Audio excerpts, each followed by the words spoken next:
Hai teman-teman, kembali lagi ke channel Chandra Bersaudara. Pada video kali ini kita akan belajar tema 4, subtema 3, pembelajaran 5. Apa yang akan kita pelajari yaitu gangguan pada organ peredaran darah manusia, amanat dan isi pantun, serta gambar cerita. Sebelumnya jangan lupa subscribe ya, supaya tidak ketinggalan video selanjutnya.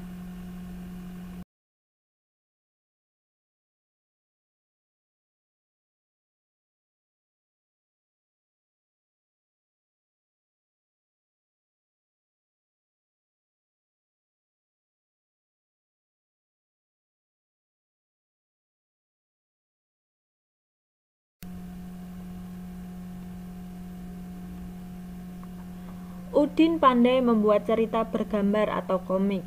Kepandaian Udin membuat cerita bergambar karena gemar membaca.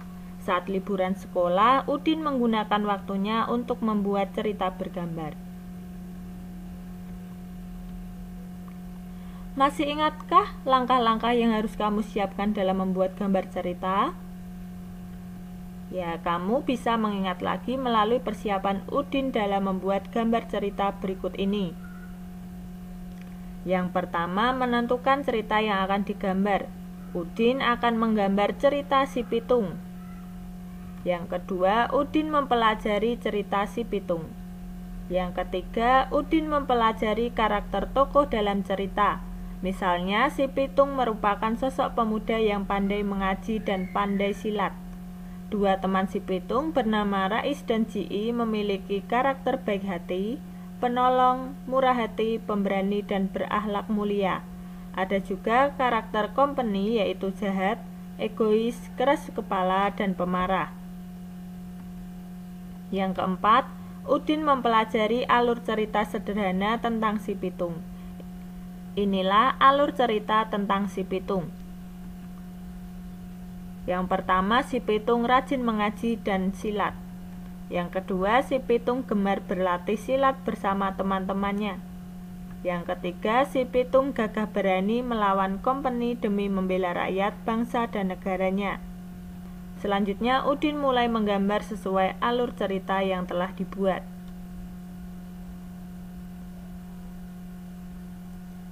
Sebelum menggambar, tentu saja Udin menyiapkan berbagai hal yang dibutuhkan seperti berikut. Yang pertama, alat dan bahan untuk membuat gambar cerita. Yang kedua, membuat sketsa gambar cerita berdasarkan tema atau cerita yang telah ditentukan.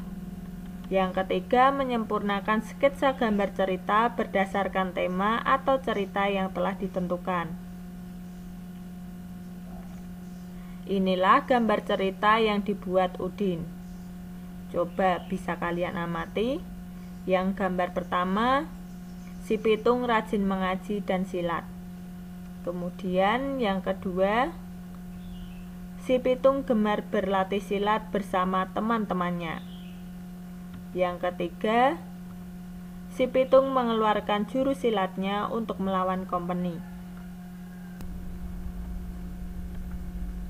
Udin telah selesai membuat buku cerita tentang si pitung. Udin ingin memiliki kemampuan silat seperti si pitung. Silat merupakan salah satu bentuk seni bela diri. Selain untuk mengolah seni, Udin ingin dengan bela diri badannya menjadi sehat, semua organ tubuhnya kuat. Paling tidak ada 3 manfaat memiliki kemampuan bela diri, yaitu sebagai berikut. Yang pertama, manfaat fisik. Bela diri sangat bermanfaat bagi fisikmu, contohnya terbentuk koordinasi otot-otot tubuh, terbentuk postur tubuh yang seimbang yang sangat penting untuk mengurangi risiko timbulnya penyakit, serta menciptakan stamina dan ketahanan tubuh. Terbentuknya koordinasi otot-otot tubuh yang sangat mendukung kelancaran proses peredaran darah pada tubuh. Mengapa demikian? Pada dasarnya, peredaran darah ke seluruh tubuh ditimbulkan oleh kontraksi gerakan otot jantung. Oleh karena itu, dikatakan bahwa jantung berfungsi sebagai alat pemompa darah. Sebagai alat pemompa darah, jantung tersusun atas bermacam jaringan dengan karakteristik yang disesuaikan fungsinya. Adapun jaringan penyusun jantung ialah jaringan epitel, jaringan ikat, jaringan otot, dan jaringan saraf. Jaringan otot yang menyusun jantung ialah otot jantung. Otot ini memiliki karakteristik yang berbeda dengan jenis otot lainnya. Antara lain memiliki percabangan yang membuat banyak hubungan antar jaringan otot lainnya. Hal ini sangat cocok bagi jantung untuk memompa darah ke seluruh tubuh. Jadi, peran jantung sebagai pemompa darah sangat dipengaruhi oleh terbentuknya koordinasi otot-otot tubuh, terutama otot jantung. Untuk itu, kamu hendaknya pandai menjaga kesehatan organ peredaran darah seperti jantung. Caranya dengan berolahraga seperti ikut bela diri dan senam. Jika kamu tidak peduli terhadap kesehatan diri, maka dikhawatirkan akan timbul penyakit yang mengganggu organ peredaran darah tubuhmu. Banyak penyakit yang bisa menimbulkan gangguan pada organ peredaran darah, misalnya serangan jantung dan stroke.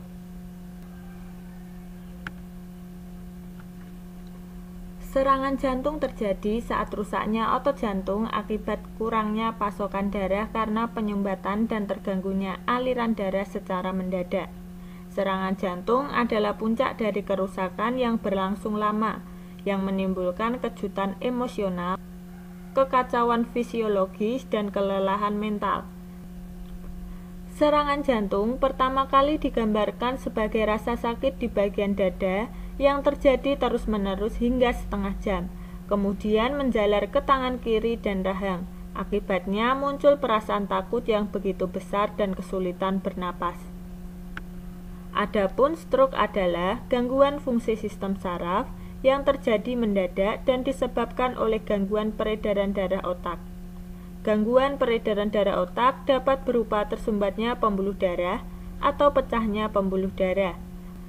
Hal ini menyebabkan kekurangan pasokan oksigen ke otak. Gangguan fungsi otak ini yang menyebabkan gejala stroke.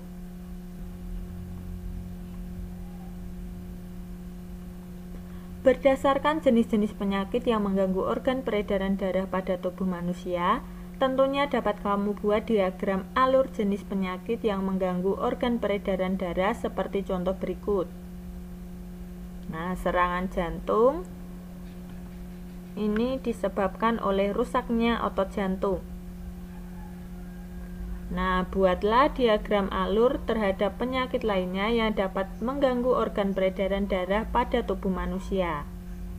Ya, sebagai contoh, ada gangguan varises. Varises adalah pembuluh darah vena yang membengkak dan tampak dekat dari permukaan kulit. Pembuluh vena membawa darah dengan rendah oksigen dari sel dan jaringan kembali ke jantung, di mana darah bisa kembali mendapatkan oksigen. Diagram alurnya yaitu vena membawa darah dengan rendah oksigen ke jantung, kemudian katup vena melemah dan tidak mampu menahan akumulasi darah. Selanjutnya terjadi penumpukan darah dalam vena dan vena membengkak serta berwarna kebiruan. Nah, diagram alur ini disajikan dalam bentuk kotak, kemudian ada panah, kotak lagi, panah, kotak, seperti itu selanjutnya sampai prosesnya selesai. Kemudian penyakit yang kedua ada sklerosis. Sklerosis adalah penyakit yang diakibatkan oleh pengerasan atau penebalan pembuluh nadi.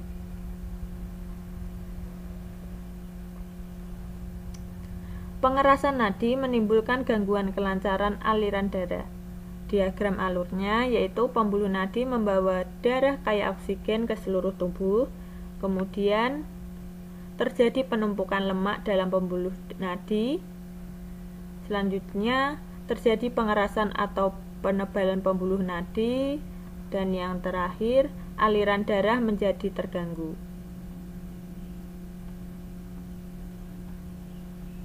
Nah, setelah tadi kita mempelajari bela diri, ada manfaat fisiknya. Sekarang manfaat yang kedua yaitu manfaat emosional. Selain bermanfaat bagi fisikmu, bela diri juga bermanfaat untuk mengendalikan emosimu. Dalam seni bela diri, kamu akan diajarkan cara menghindari dan menghadapi lawan secara efektif dan efisien.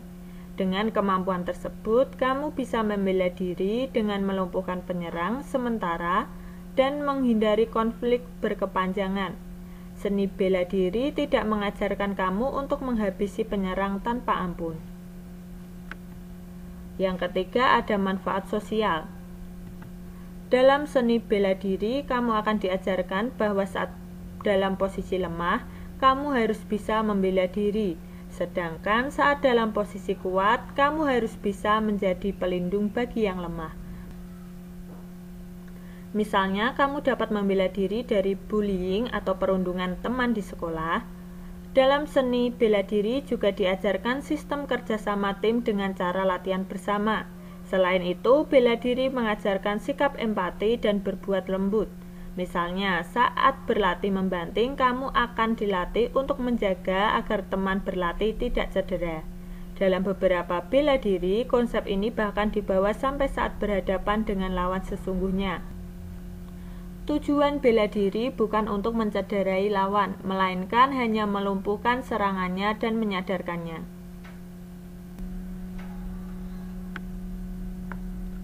Selain itu, kamu juga diajari untuk memiliki rasa hormat, tidak hanya kepada guru dan teman seperguruan, tetapi juga kepada lawan. Menghormati teman, guru, dan orang lain termasuk lawan merupakan kewajiban setiap orang. Saling menghormati merupakan sikap terpuji yang harus selalu kamu biasakan dalam kehidupan sehari-hari, seperti ditegaskan dalam pantun berikut. Dari Seram ke Pulau Buru. Dalam kota beli papaya. Anak baik menghormati guru, berbakti jua kepada orang tua. Apa hikmah yang terkandung dalam pantun? Berdasarkan amanat yang terkandung di dalamnya, termasuk jenis pantun apakah pantun di atas? Ya, hikmah dari pantun adalah untuk hormat dan patuh kepada guru juga orang tua. Sedangkan pantun termasuk pantun pendidikan.